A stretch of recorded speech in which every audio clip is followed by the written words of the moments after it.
Hi, everyone. We are about to get started here. It's almost 2 Eastern time where I'm at. I am Corey Sweet, and I am the Policy Systems and Environmental Change Coordinator for TenSet programs. And today we are talking about walking for our second Monday meetup. Before I get started, can I just make sure everyone can hear me okay? Make sure we're not having technical difficulties. Good, I see a thumbs up. Just needed one or two. I appreciate it, thank you. All right, so we're gonna jump right into it because we do have some wonderful speakers. I see that they're all on now. And I wanna make sure there's plenty of time for them. I'll go ahead and click through. I think we will click through 2 seconds. There we go. So for those of you who weren't able to join us at our last Monday meetup, I just want to let you know that these sessions are PSE focused and they're meant to be a space for collecting ideas and information on different types of PSE activities. These are not an all-inclusive step-by-step for PSE projects. It's a place for sharing ideas.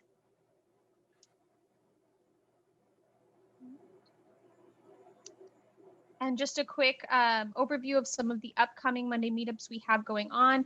On April 12th, we're going to have Dr. Kristen Johnson talk about SNAP EBT at the farmers market, and Amy Elizer is going to talk about H2O efforts for produce distribution strategies.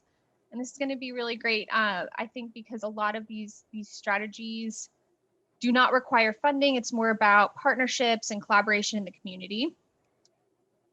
Then on May 10th, we're going to talk about engaging coalitions and partners on PSE activities. And our Natalie Owens will be talking to us, and we have some other to be determined speakers. On June 14th, Dr. Jennifer Ward is going to talk to us about funding and leveraging resources for PSE projects. And there will be some other speakers that are to be determined for that as well. I want to thank everyone for their patience with the Monday meetups for gardening being posted. It is now posted, so if you missed the Monday meetup for gardens, it is posted as a under FCS classrooms, and it's PSE and nutrition supports classrooms, and that's where this Monday meetup will be posted as well. I'm going to try and get it up as soon as possible, but do give me a little bit of time because we're working with the creative content team to upload those. All right, so today's agenda, we are going to start off, I'm going to kick us off by talking a little bit about why it's important to be involved in these types of PSE projects and how TenSet plays a role. Belinda is going to talk to us. Belinda Riddle is going to talk about her Storybook Trail in Coffee County. Thank you, Belinda. And we're going to have Amanda Woody from Pickett County talking about her walking trail. We also have Cameron Taylor here from the Tennessee Department of Health, and he is a healthy development coordinator. And he's going to be talking to us about a variety of things, including the built environment, ideas for getting started, and how to partner with representatives in his role on projects across the state. And finally, Chantal is going to wrap us up with some SNAP Ed evaluation. She's going to be giving us some information on reporting the impact of these projects. Okay. So these are all reasons that you're probably pretty familiar with for getting involved in walking initiatives. So if you didn't know, we can get all the aerobic exercise we need to meet recommendations through walking. These are walking initiatives are multi-purpose, meaning you can use walking to get from point A to point B, but also at the same time being physically active. It benefits the communities by making walking, by improving safety and increasing social interactions. So you might be asking, why should you as an agent or PA get involved in walking PSE projects? And many of our TenSet educational programs promote walking. And by working on PSE projects that make walking and being active easier for participants, you can really reinforce that messaging and make a greater impact on the health of our participants. So this information is straight from the SNAP Ed guidance. And the ways it includes the ways TENSEP agents and PAs can work on walking initiatives. And that includes assisting partner groups to organize and plan walking trails. So as we've said before, you do not need to be the lead on any PSE initiatives that you're involved in.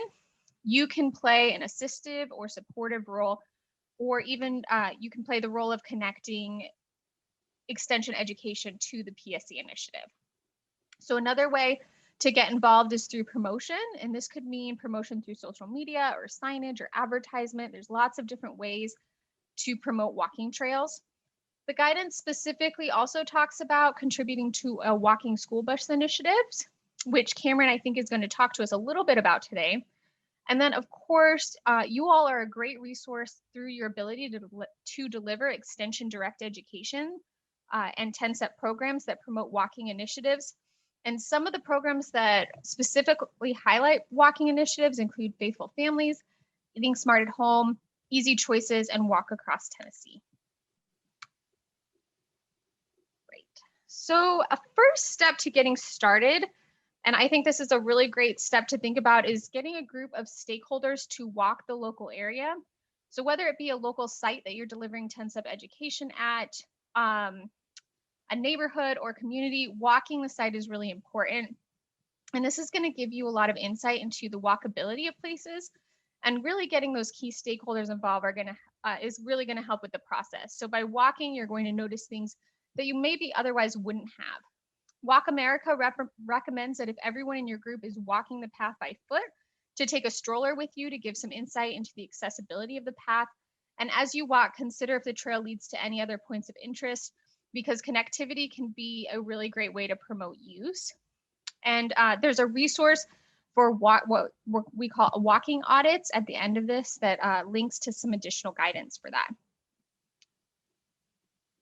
So I just outlined a few ideas here, just more for your information, because these slides are going to be posted for an additional resource. I do think our speakers will give you more information, so I don't want to spend too much time here.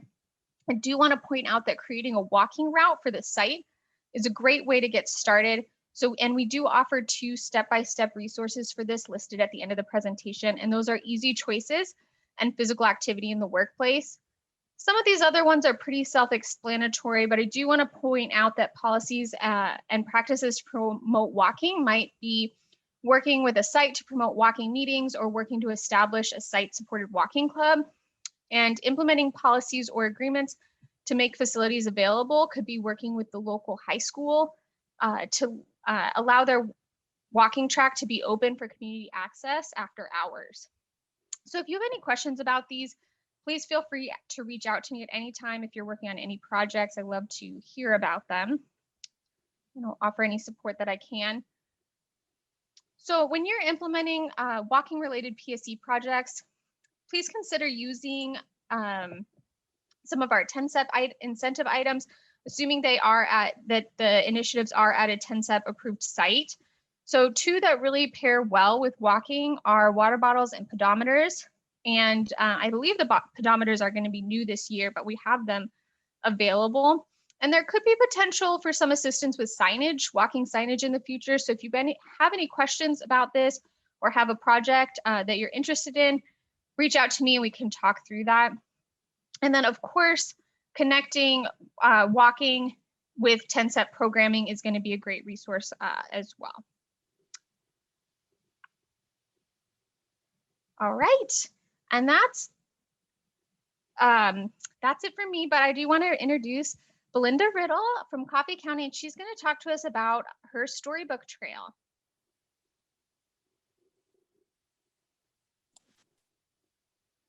And actually, before we do jump to Belinda, I just want to point out, if you do have questions, just go ahead and list them in the chat while we're talking, and we'll get to them at the end of everyone's presentation. I'll go through in order.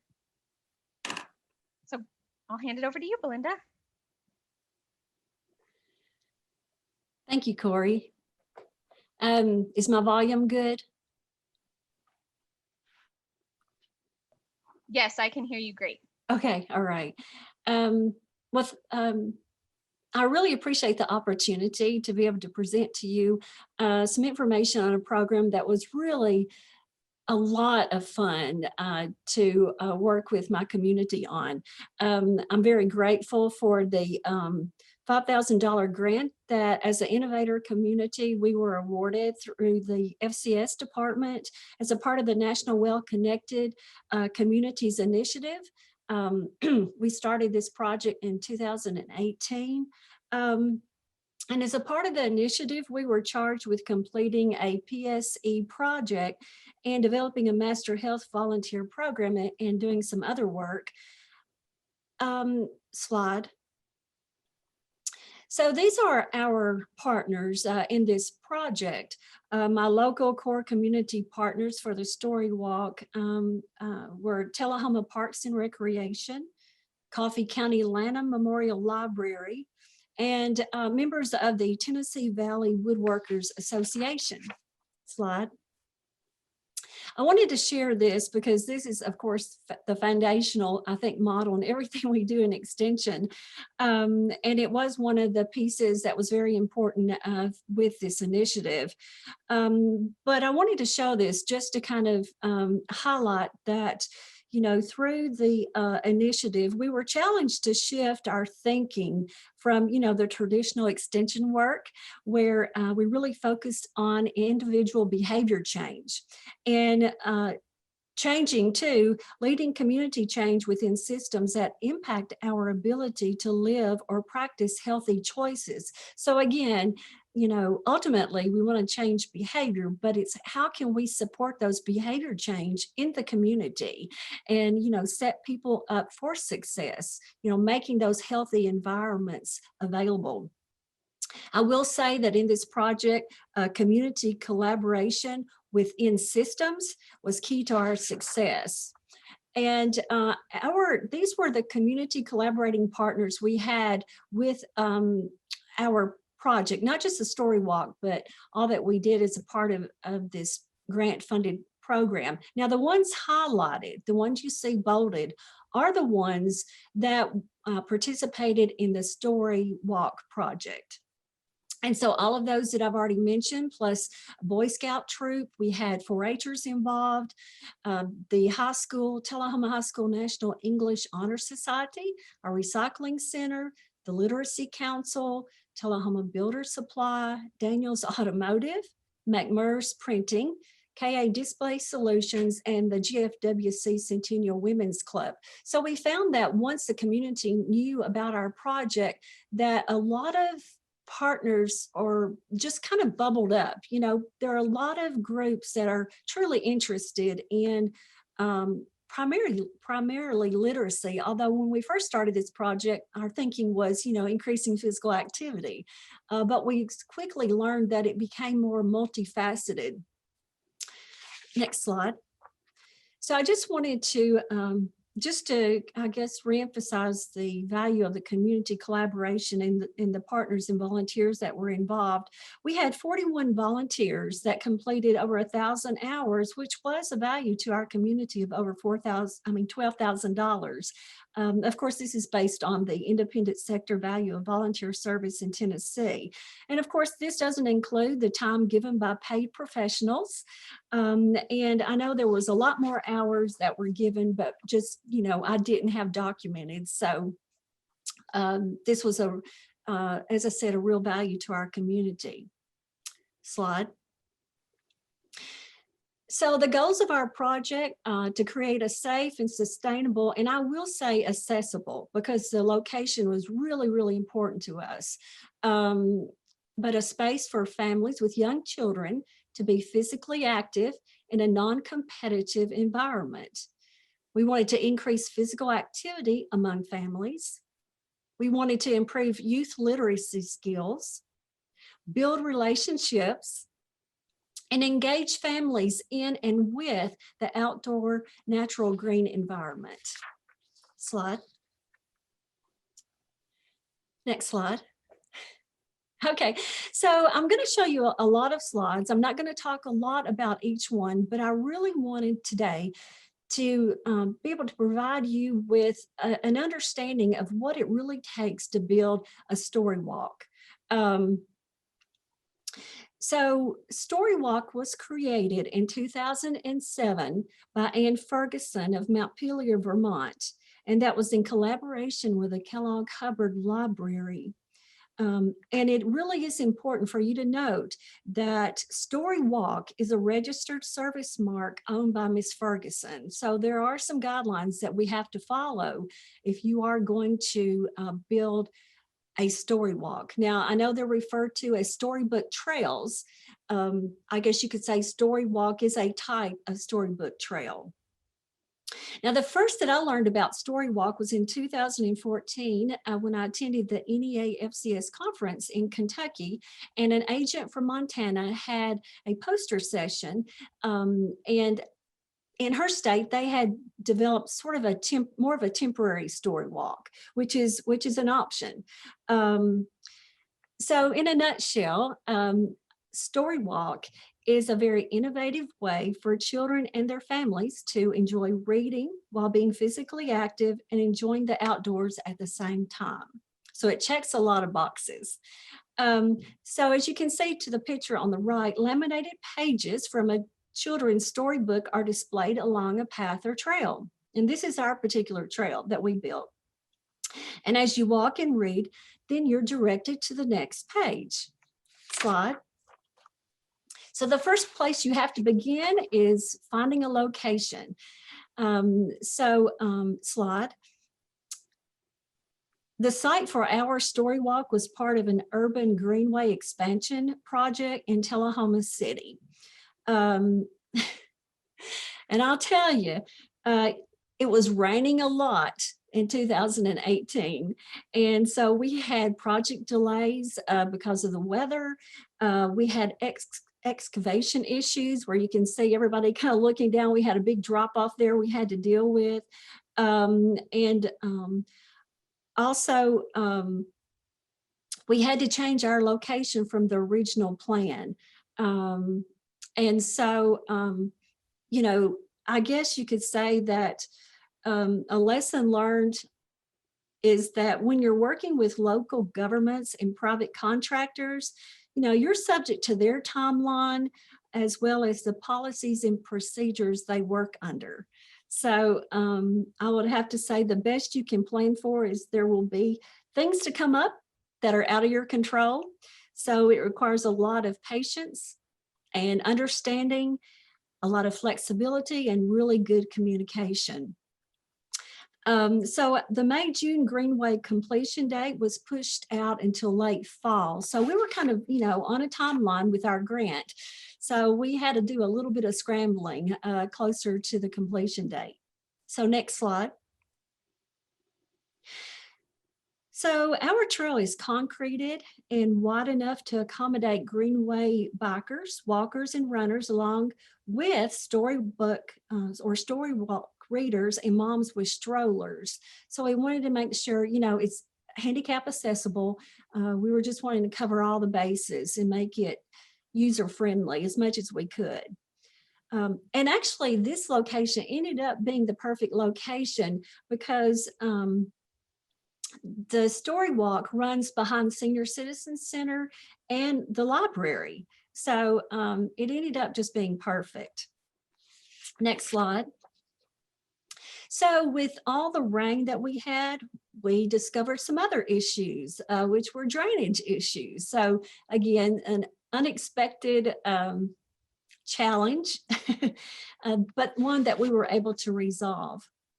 So again, location is so important. Next slide. So this is a continuation of our trail, and as you can see, there's a lot of debris.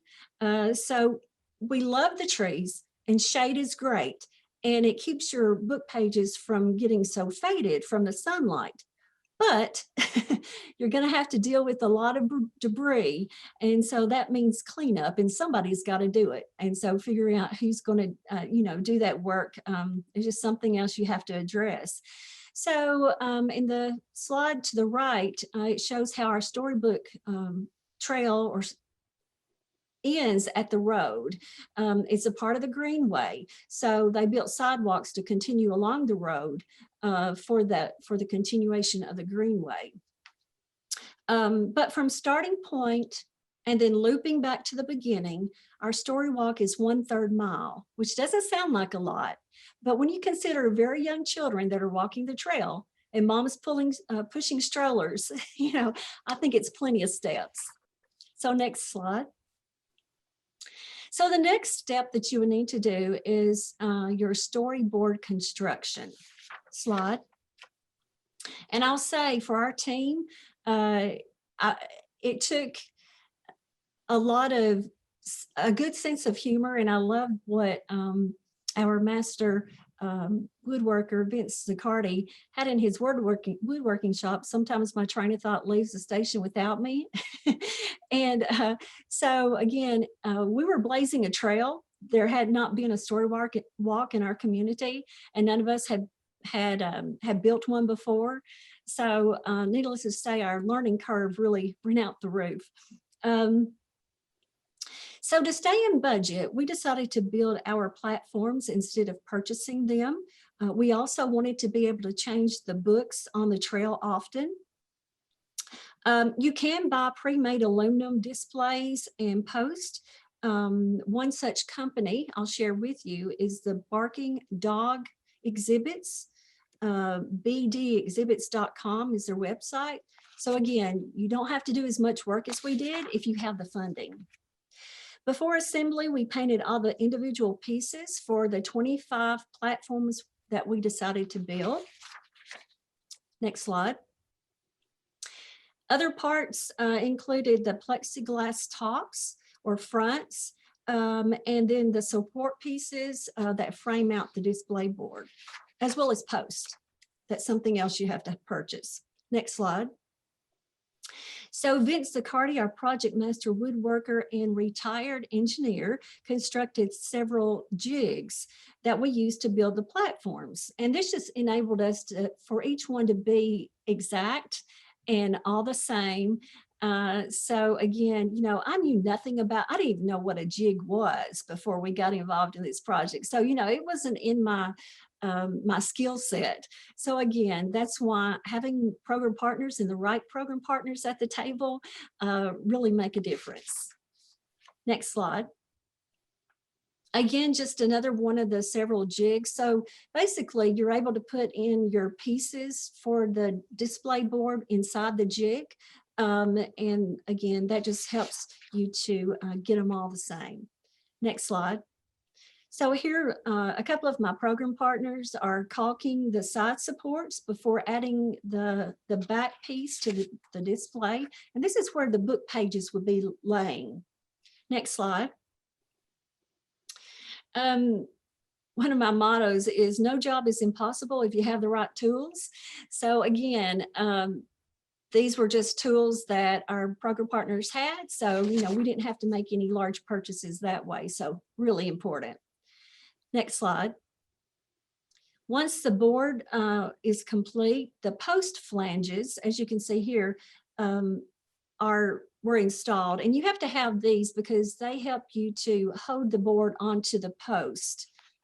Next slide. Again, just vents attaching from the front side to the post flanges. Slide. And you have to have a final mounting cleat. And this just helps to support the board on the post. Slide. Another picture of Vince hard at work. So he's drilling in where the screws will go for the bottom piece of the platform because we wanted to be able to pull that out, to unscrew it, take it out, add a new book in whenever we chose. And so this just made that possible. Next slide. So once the plexiglass was installed and caulked, the removable lower bar is added, and you can see Vince working on it there. And again, just to help or ensure that we could change the book pages out. Next slide. So clean up and final inspection. Slide. And this is just an example of what they looked like at the end. And again, we built 25 because we felt like that was the number we needed to make sure that we had enough to accommodate any book that we chose. Slide. The next step is cutting the post. Slide. And then we routed out the numbers. We wanted to number our post. Slide. And then one of our program partners was a retired art teacher. So she put her painting skills to work and painted in the numbers. Slide. Installation day. So our installation was on Groundhog Day. Our committee, with family members and a diverse group of 4-Hers and Scouts and high school English Honor Society student volunteers, worked side by side on a beautiful sunny day to install our trail, our walk. Next slide. And that's just a picture of our group getting ready, just getting debriefed on how the day was going to go. Next slide. Again, this is just showing a couple of the guys unloading the boards. Slide. So we rented the equipment that we needed, and everybody brought the tools they had for that day. This is just our librarian and her husband drilling holes for the post. Slide. A couple of other guys operating the drill. Slide. We had to kind of be ingenious in terms of like getting our posts and our boards placed along the trail. And as you can see, we had multi-generations that were working that day. So that was pretty awesome. Next slide. Again, they're just moving the post along the trail. Again, slide. And this just shows that, after we drilled the holes too, we had to, or in the process of, we ran into a lot of rock. So, it was a new trail. They laid a lot of rock before they put down the concrete. So we had to work through that to put our post in. And I would say there was a lot of skills that were learned that day. The students that were there working, boys and girls, just doing some things they'd never done before. So next slide. And so this is just Vince showing the girls there how to measure and concrete and level up the post so that they would be just the right height and level before we attach the display boards. Next slide. Which was the next step. Once we finish the post, then we're ready to attach the boards. Next slide. When I look at this slide, I just think girl power because the girls there that day, they weren't afraid to, get dirty and get down in it and just really put some muscle behind making this project a success. Next slide. And so appropriately, our first book on the trail was Groundhog Day. And so since we were installing on Groundhog Day, and this is Vince and I with one of the posts, and I added this because I wanted you to see that we put them at an angle and at a height that would be accessible to young children. Next slide. So as you can see in this slide, 2 pages of the book are displayed together. So families can read and walk along one side of the trail and loop back to finish reading the book, ending at the library. Slide. A little side project, just very briefly, slide. Ian Russell, an Eagle Scout that was involved as a volunteer, decided for his Eagle Scout project, actually, to build an outdoor classroom. And that was right next to the story walk and right behind the library. So next slide. So this is just a picture of them working on that project on that day as well. So they're just laying it out and mulching the area. Slide. A slide. And then later he came back and used reused telephone posts for the seating, which turned out just to be perfect. So when kids are walking the trail, if they want to sit and rest, they can do that. And also the library uses it for outdoor storybook reading. Slide. So the next step for the story walk is preparing pages. Slide. The library staff provides expertise in selection of the books, as well as deconstruction of the books, carefully removing all the pages. And I'll tell you, it takes 2 books or 2 of a particular book to display that book on the trail, because you have to make sure you've got both the front and back side of the pages. And it's good to have a 3rd book as a backup, because sometimes mistakes happen. Slide. Here's a picture of our 4-H students that were involved in preparing the pages. So first you have to take the cardstock, take 4 sheets of cardstock together. Next slide. The next step is cutting the paper to fit inside the size of the board. Slide. Centering the pages onto the backing. Slide. We use double-sided tape to then tape the pages down onto the paper. Slide. And the final step is lamination and trimming. So the first year we had the pages professionally laminated, and we continued by laminating the pages ourselves since then. So the book prep really isn't difficult, but it does take a lot of time. Just to put it in perspective, we display 2 books on the trail each month. And with 18 being the average number of posters for 1 book, the total number of posters would be 432. So in a year's time, having 2 books on the trail, you could expect like 400 to 600 posters. So it does take some time. I know some other story walks, though, that they just have 1 book they put on the trail, and they leave that 1 book on, for the whole year. So that is an option. Slide.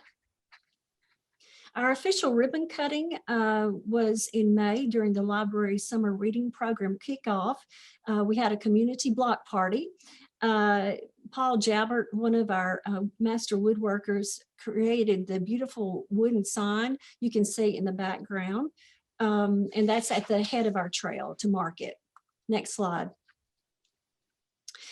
Build it and they will come. Well, we just didn't want to leave that to chance. So once we built it, we thought, how can we encourage families to make good use of this part of the Greenway? Again, I talked about the ribbon cutting.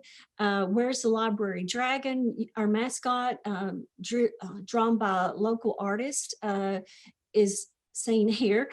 And so we have him on the trail. So as children walk and read the book, if they find the dragon and come back to the library and tell the library workers where they found the dragon, then if they give the right answer, they earn an incentive. We've had some other activities, voting. They can vote on their favorite book. We had another grant that was, we were able to buy supplies for an outdoor explorer kits that they could take with them as they're walking the trail. And then as a part of the Master Volunteer Program, we developed walking clubs. And I did this by training or paying for the training for volunteers to lead the Walk with Ease program. Sustainability. So I really feel like the test of any great project, especially a PSE project, is it sustainable by the community once you have made the change or the improvement in the community. So I will say we've had a dedicated committee and volunteers that have continued to work to maintain the trail. And as far as funding, we've had a committed civic organizations that have continued to pay for the supplies we need. And we've also had the support of the city and county government, which is really important in terms of the library continuing to be involved, and then maintenance of the trail itself. The next slide. Did the trail meet our expected outcomes? So we think so. In the first 6 months, we had 300 youth that walked the trail, 1,300 in the first year. And I will say that even though we weren't able to count the numbers because our library was closed a good part of the time during COVID. But we know that families were out walking the trail during this time because they could see them from the inside of the library looking out the back window. So we were real happy that, that was something that we could, that families could still be engaged in or with during all the COVID isolation that was going on. Next slide. So if you go to kellogghubbard.org/storywalk, you will find Storywalk FAQs, the history of the Storywalk, as well as a list of suggested books for the trail. And so it's a wealth of information, and I think it would be very helpful to you if you're wanting to build a story walk. Of course, I will be more than happy to answer any questions or help in any way. And I'm looking at maybe developing a best practices booklet or some kind of handout for people if enough people are interested. So thank you, Corey. Thank you so much. That was really great information. We are moving right along, and we have Amanda talking about her walking trail. Amanda, oops. Uh-oh. It's not showing your slides, Amanda. Let me see. Oh, there they are. I put them in the wrong spot. We'll have to go back to introduce Cameron. All right, there we go. Go ahead and take it away. Can you hear me okay? Yeah, we can hear you great. Well, like she said, I'm Amanda Woody, and I'm from Pickett County. I'm the FCS agent, and I also am the 4-H agent. And we were also part of the Well Connected Communities project that Belinda was involved with, but we were a different kind of community in the project and started the project as what was considered a planner community. And we didn't have any idea of what we were going to do when we started this project. We were just supposed to, create a coalition and kind of get some things started in the county. So next slide, please. Well, that was supposed to have some information, but I can tell you what it is. So we started the project by putting together a coalition of people in the community, both adults, some from the health department and the school system, just community volunteers. And then we also had teens on our coalition as well. And we conducted a needs assessment. So this slide was supposed to have some health information, and it's not showing up, but I can tell you what it is. So adults in Pickett County, there are about 37% of adults in Pickett County that are obese, and about the same that are physically inactive. And then our youth obesity rate is about 51%. So just looking at the health information, you can see that obesity and physical activity is very important in our community, and maybe something that was good for us to focus on. And then the next slide, please. Oh, there we go. So we conducted a needs assessment in the community, and this was the first step that our coalition took to identifying what we needed to do and what we needed to work on.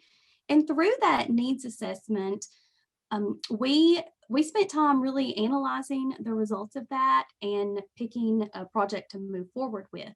And so from our needs assessment, 41% of the people that completed our survey said that they wish we had more places for physical activity, especially like family-friendly physical activity. And we're in a rural area, we're a small county. We don't have any wellness center or fitness centers. At the time, there was no place for indoor exercise, and we don't really have any playgrounds either, except for what is at the elementary school. And we have a couple of walking tracks, but there's limitations on those. One is at the school and can't be used if school is in session, so it can only be used after school is out for the day. And then the other one is a hiking trail at a state park, and it's a pretty strenuous trail, so we didn't have anywhere that was easy to walk and kind of family friendly. And then the other things that our needs assessment pointed out was that 17% thought that we needed more options for healthy foods, and then 17% thought we needed more education and awareness related to nutrition and physical activity and health topics. So next slide, please. And so these were the things that we pulled out to focus on, and this was through our coalition work. We really took that, what 41% said about needing more space for activity, and combined that with the education and awareness that we are used to doing in Extension. And then this in the middle was a quote from one of the surveys: access to more parks and recreation that's family oriented, a park with playground equipment for little kids and age appropriate equipment for older kids and adults. And then the next slide, please. So we, through all of this work that our coalition was doing and involvement in the community, we had found out that the town of Bardstown mayor had was wanting to do some work at a parking lot that they had purchased and were using. So this is a picture of our town hall. And then if you'll go to the next slide, across the road from the town hall is a parking lot. And this parking lot used to be part of the Oshkosh factory when that factory was still here in town, but it's been closed for a long time. And the building and the parking lot were sold. And the town of Bardstown purchased the parking lot, and they have been using it for things like a 4th of July festival and just small things throughout the year. Well, when we were doing this project for Well-Connected Communities, the town had just recently paved that parking lot, and they had installed bathrooms, and you can see those on the picture there in the corner of the one picture. So they installed bathrooms, they put a little stage at the end of the parking lot, and they put lights around the edge of the parking lot. And so they were really wanting to do more with this area. They wanted to encourage people to use it, and they wanted to provide something for the community and for the residents here.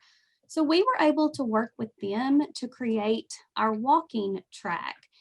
And this was a great place to put it because it's conveniently located. Since it's a parking lot, it's mostly very flat. There is one spot that has a little bit of a hill. And in just a few slides, I'll show you what we did with that little hill. But it's just an old parking lot that isn't a parking lot anymore. And so if you'll go to the next slide. We were able to purchase a few simple things to start creating our walking track. And we did have funding as part of the Well-Connected Communities project. And a couple of the things that we purchased are benches, and that was a large portion of our money. We got some backless benches and also some benches with backs, and just put them around the edge of the walking trail that we created.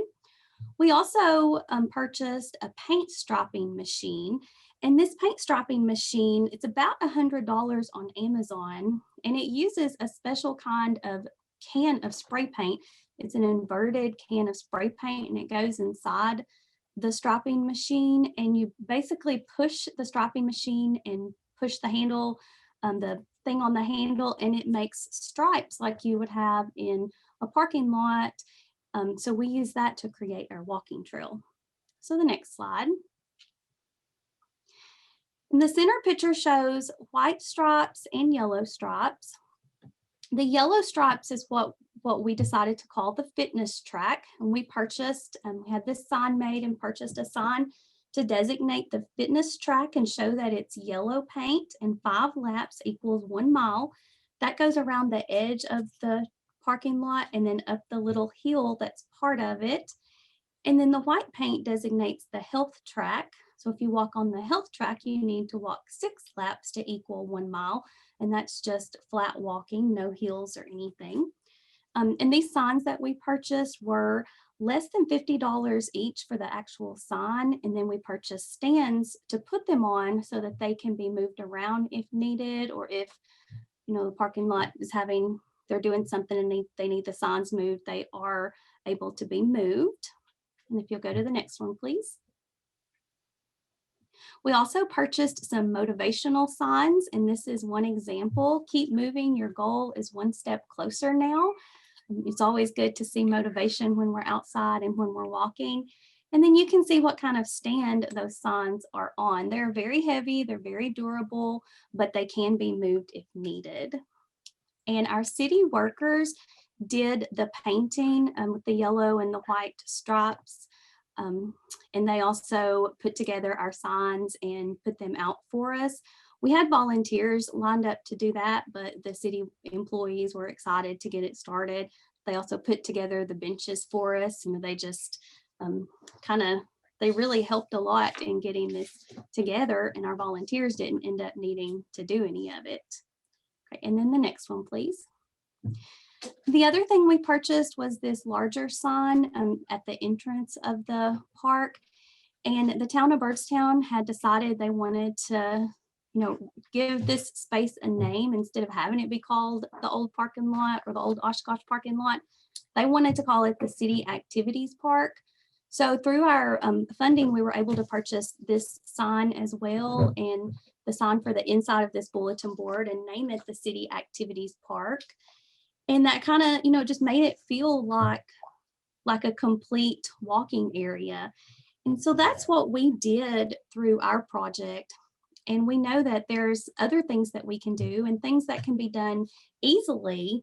One thing that we've thought about doing in different corners of the parking lot is maybe painting some outdoor sidewalk kind of games, so that if parents are walking, then their kids can play in one of those areas and play, hopscotch or foursquare, maybe even paint some kind of large checkerboard or tic-tac-toe board that kids can play with. We've also thought about making an obstacle course for kids on bicycles or tricycles, or like a running and jumping course, so that once again, if parents are walking, then their kids can use that game area to help keep themselves entertained. And something else that we've thought about doing is getting some type of storage cabinet that the public could have access to store sidewalk chalk and jump ropes and things like that could be used and shared in the community, once we're able to do those things. But our project was, just kind of, once we decided what we wanted to do, it kind of all fell into place. It was very easy to work with our town of Byrdstown. They were excited to have something, a new purpose for that parking lot. And I think that they would like to make it an actual park, and we're not hardly there yet. They're not able to do that, but our needs assessment and the work that we've done will hopefully help them in, putting that space to use as a park. So Thank you so much. That was really helpful. I am going to predict that we are probably going to go a little bit over. So if you need to hop off, again, these will be posted online. So I'm going to go ahead and allow Cameron. Cameron is with us from the Tennessee Department of Health, and he is a healthy development coordinator, and he's going to talk to us a little bit about what he does and give us some background information. So Cameron, are you able to share your screen with us? Yeah, I definitely am. Give me 1 second. While I do this, I want to say thank you for having me here. I am definitely honored. And there we go. Can everybody see that? Yes. Okay. So what I'm going to be talking about is just a couple of projects to increase walking in your area. And as Corey said, my name is Cameron Taylor, and I'm a Healthy Development Coordinator for the Tennessee Department of Health. I work in the East region. That's the region around Knoxville. And what we focus on is the built environment. And I know a lot of y'all know this, but what is the built environment? So this is basically man-made structures, features, and facilities viewed collectively keep on having things pop up on my screen. Basically things that people built. That's the best way to put it. So that could be anything from the city to, the farms, because if it wasn't for people, we would not have the farms. Why is this important? Well, if you take a look on this wonderful pie chart here, 51% of our health comes from our lifestyle and 19% comes from the environment. Essentially, 70% of our health is determined by where we live and how we live in those locations. If we do not have a healthy built environment, 70% of our health is already determined. So just a brief little bit about my position here. The Department of Health created 7 regionally based staff who serve as built environment experts. We primarily serve the 89 rural and suburban counties, the 6 historic biggest counties in Tennessee, Memphis, Jackson, Nashville, Chattanooga, Knoxville, and Sullivan County, Kingsport, Bristol. They actually have their own health departments that are not run by the state. The other 89 do, and that's why we focus primarily on those counties. We add capacity and support for health promoting policies, systems, and environments across the state. And each of us work with our stakeholders towards creating a healthier and more livable community. So what does that all mean? Well, what we do is we work with communities on projects, and I'll talk more about that here in just a second. We review research and provide a health perspective on things. We develop guides and reports and webinars and other resources. We manage the Department of Health grants that we have. We provide input on land use and transportation proposals, and we conduct evaluations on built environment projects. So what are some of the projects we've worked on? We have done all kinds of things. We've worked on getting parks and playgrounds built. We have worked here in Irwin on creating a farmer's market, worked on a town plan for a small town of about 500 people. We have gotten all kinds of transportation options available. And then we've also worked on stuff like paving trails and building new ones. Now, I briefly want to touch on 2 projects. And one of these projects is a walking school bus. What is a walking school bus? It's where adults walk with a group of students to school. So 78% of children today do not meet the recommended physical activity guidelines, and this is a great way to get them their exercise. In the state of Tennessee, the state will provide funding for transportation if the child lives within a mile and a half, or excuse me, lives beyond a mile and a half of the school. Into a responsibility zone. This means that it's the parent's responsibility to get the kids to school. The state won't fund transportation. When this happens, the kid usually either has to walk to school or their parents drive them. Walking school bus walks these kids together in a group, so they're safer. They won't be, hit by an automobile and, other things that might happen if they walk by themselves. What studies have shown is that children who walk to school have higher academic performance and pleasantness with higher levels of happiness, excitement, and relaxation.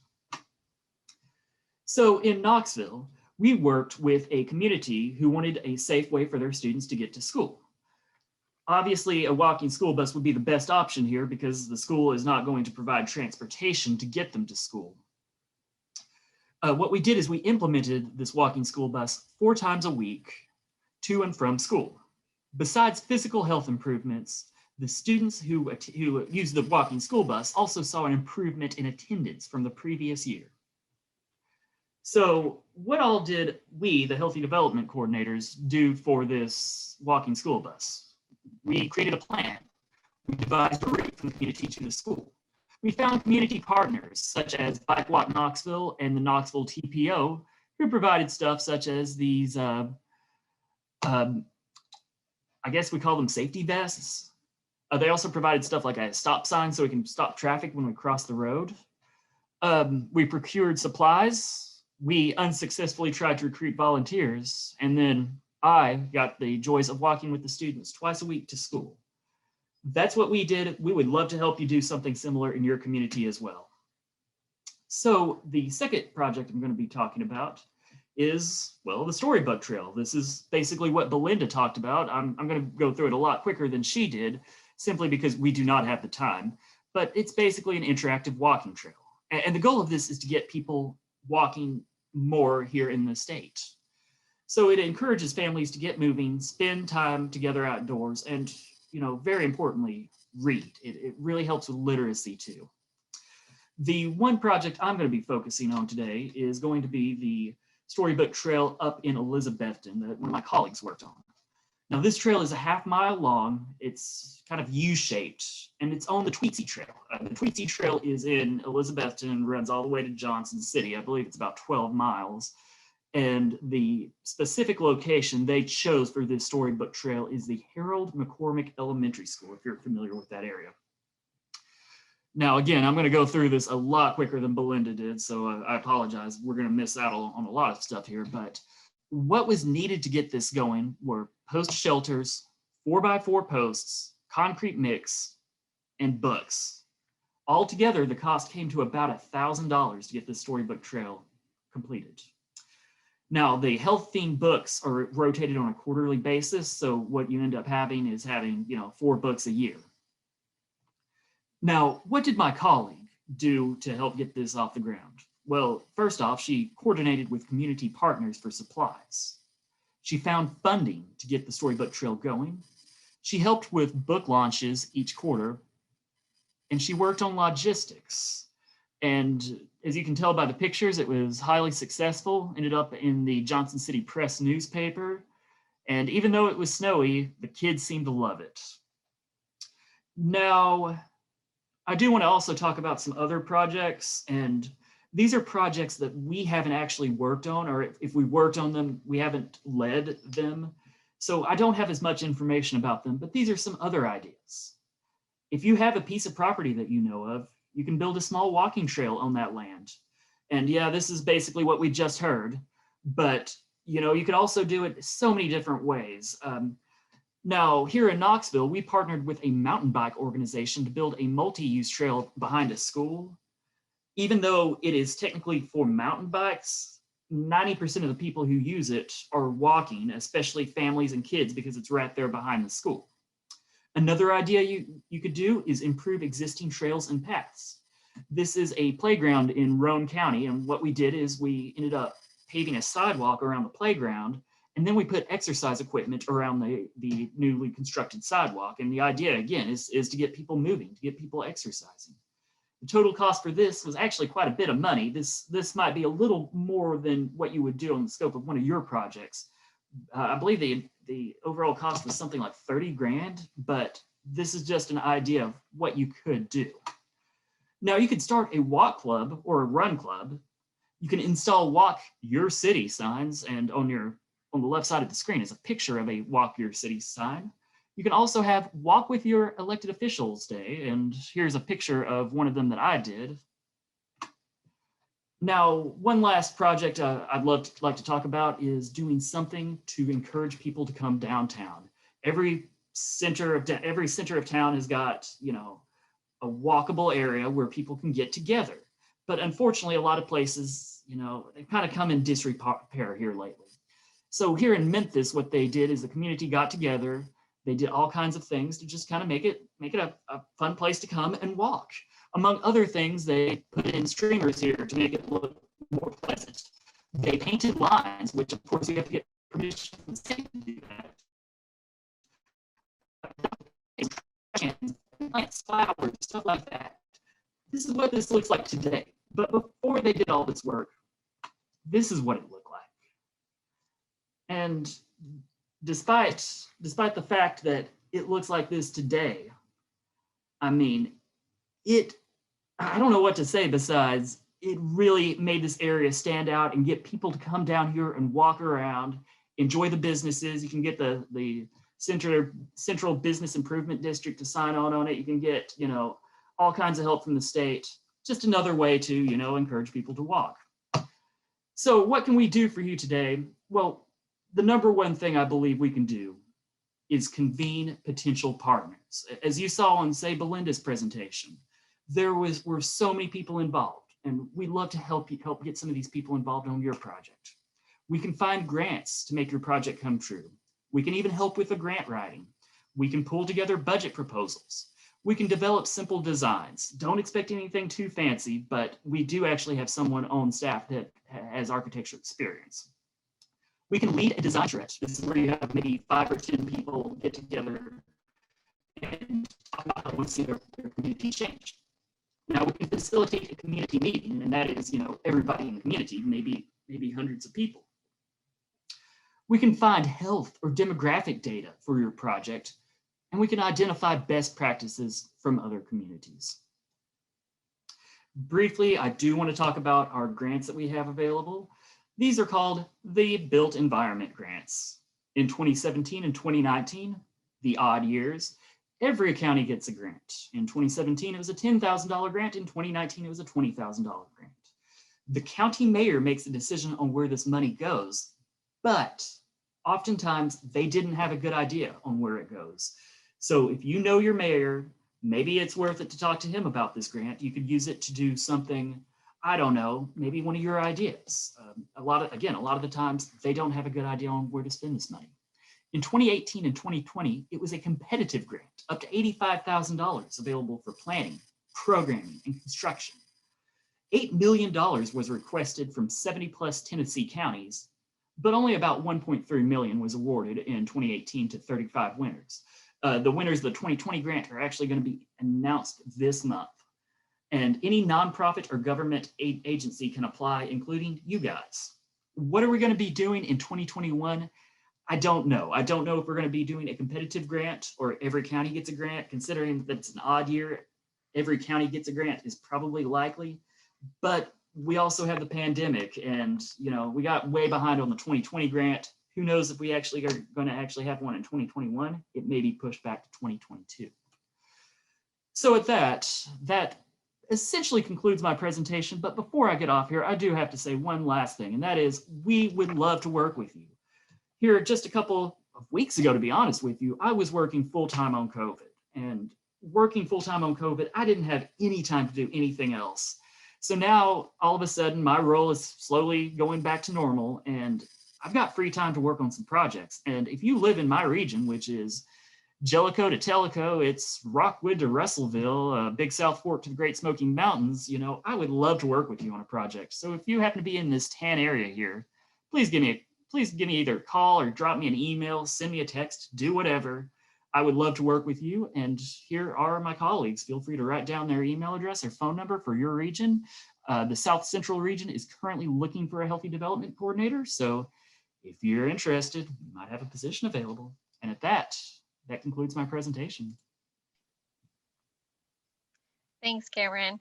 So also of note, Cameron talked a lot about walking initiatives for this presentation at our request, but him and his colleagues work on a lot of different PSE type projects. So please keep them in mind for any types of projects that you're interested in working on. Definitely, Corey. I'm so glad you said that because, again, we worked on farmers markets and transportation options. We're here to help, and we'd love to work with you. So please reach out to us. All right. Thanks, Cameron. All right. We're going to keep going again. Running behind, but we're just going to push through because I do want to make sure that this information is available for everyone in the recording. So I'm going to just hand it over to Chantal and have her talk through some assessing and reporting. And again, if you need to hop off, we understand.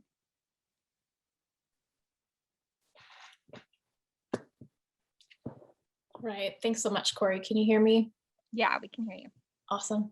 I think I'm going to skip a couple of these slides just because if you were on our garden meeting last Monday, or even if you weren't, the video will be up shortly and you can probably watch the whole explanation that I have here about the complexity of evaluating complex systems.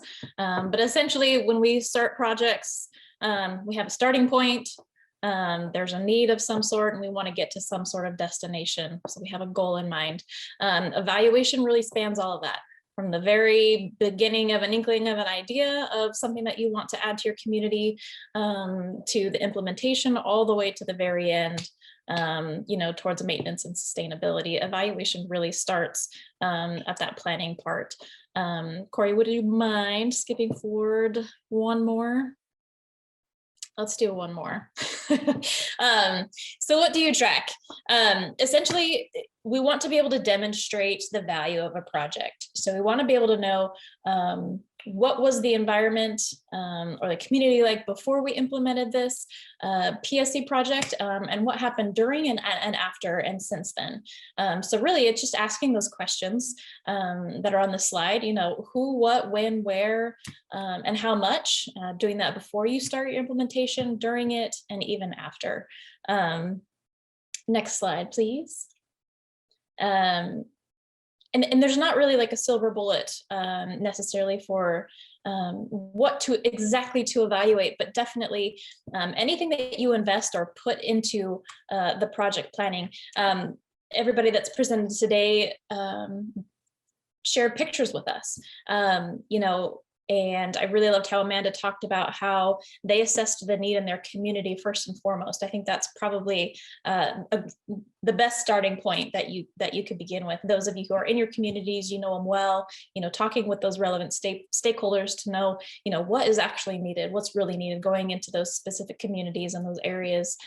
So assessing those needs is huge. And then coming up with those ideas and goals and engaging stakeholders. Everybody talked about, stakeholders and collaborating with a lot of different people, businesses, government, community organizations, volunteers. It's so important to engage all of those stakeholders, and all of those individuals will help play a role as you evaluate throughout your implementation. And so then once you, the other thing that's on this slide as well is so you see what you invest, we just want you to track that. What do you do? Do you have meetings? Do you have services that are delivered? There were a lot of volunteer hours. I think that's probably the number one thing that you guys could probably track is who got involved in the project? How many hours did they donate?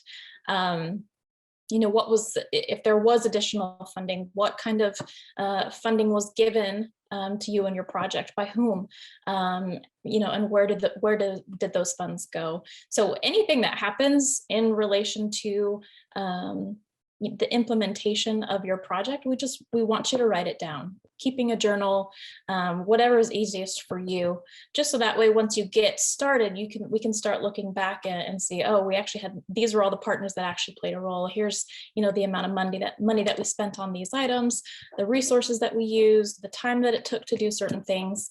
Essentially just monitoring what you're doing. Would you mind jumping to the next slide, please, Corey? I think in evaluation, it's really important to ask questions as far as, what was the initial need? What was our project goal? What did we do to reach that goal? Did we reach that goal? Did people's behaviors change?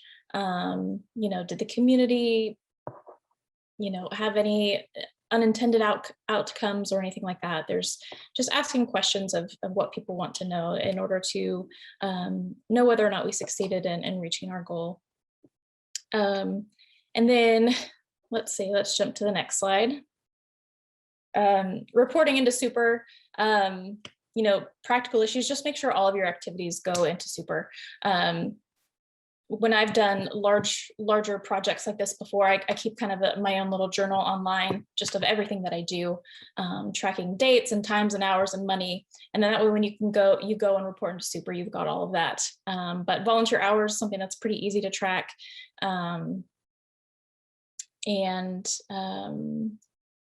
Yeah, there's a lot of indicators that are in there. If you guys have any questions, I'm not an expert, I'm still fairly new, but feel free to reach out to Dr. Karen Frank and I, or even Ruth to help support you when it comes to reporting into Super.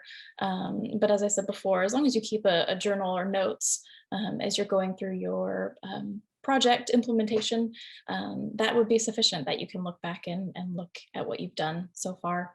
And then final slide, Corey. With assessing and reporting, not everybody's project is going to be exactly the same. Not everybody's going to do a story trail. Not every, you may think out of the box or expand your box of thinking and be really creative. And that's really exciting. We really want you guys to be able to tailor your PSE efforts and projects to your local community. So get crazy with it. The basics of the evaluation are track your community, before, during, and after, please reach out to your evaluation team, Dr. Karen Frank or myself. We would love to brainstorm with you. We'd love to be involved with you as far as, knowing what to evaluate or how to evaluate. We have a lot of resources. And so we'd love to be able to support you in your efforts. And especially when it comes to evaluating those efforts, there's a lot that goes into these projects, and we want to be able to make sure that you can demonstrate your successes and impacts, and be able to share your lessons learned with others so they can follow in your footsteps. Thanks so much. Connect with us.